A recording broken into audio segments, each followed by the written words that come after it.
Naputol yung kanina. Ito yung itong. Si Benny. Benny! Yes! Ano na? Hoy! Ay, teka muna kasi na tayo. Si Benny nga pala, yung pinakaseryosong tao namin dito. Yung pinakaseryoso. Waka! Kaka yan! Biro lang yun. Hindi, yung mga, kaya siya yung pinakaseryoso dito. Adik. Sorry. Ito na, Benny. Hello, Adik. Feel the thing. Sige na! Bagal eh.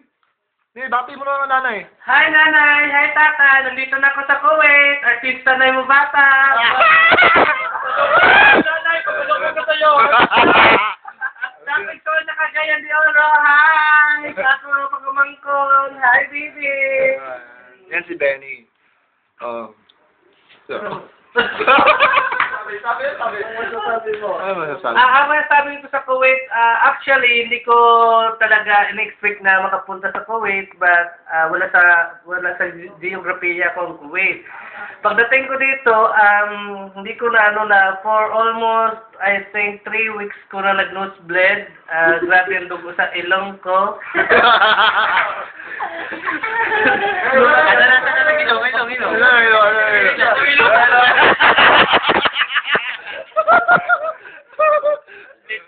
Big nga.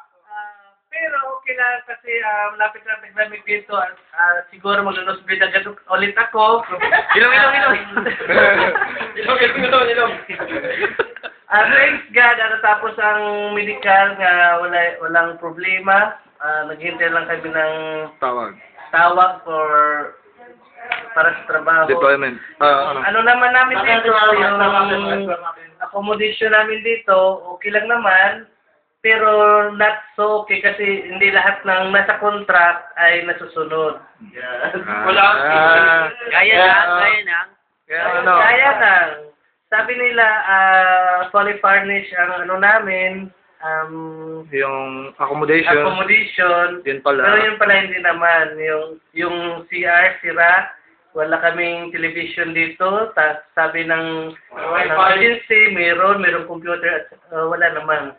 Ang dito lang sa amin is washing machine and refrigerator. Kumusta naman ang mga pagkain nyo? Pagkain. Ang pagkain namin dito, talaga nung sasawa kami sa manok. First, dating natin dito, talagang takam-takam kami sa fried chicken. Yeah. So, ngayon, wala na. At pagdating namin, 1 week kami hindi kumakain ng rice. Dahil wala kaming pera pambili ng bigas. Yan. So ngayon din, mag-almost 1 month na rin kami na hindi kakain ng bigas. Di ba yung accommodation, di ba may mga bantayan? Actually, sa amin walang bantay kasi walang budget yung Hindi, yung si Kalas. Si Kalas, si Mr. Abusit yun ang namin dito, yung caretaker ng bahay, pero walang kwenta yun. Tamad. Pumapasok lang yun ng bastos pa nun. Oo. Bastos yun kasi hindi yan nangatok na tinutulak yung pinto. Sinisipa pa nga. Kaya nung natulog kami, nagulat kami lahat.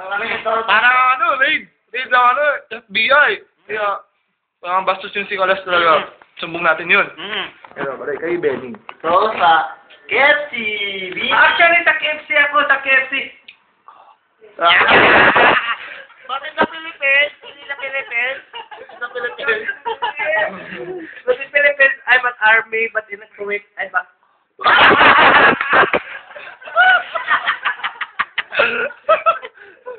So, kumusta naman ang love life mo? love life. Actually, lahat dito tigang na tigang na. Wala na sa Jorback.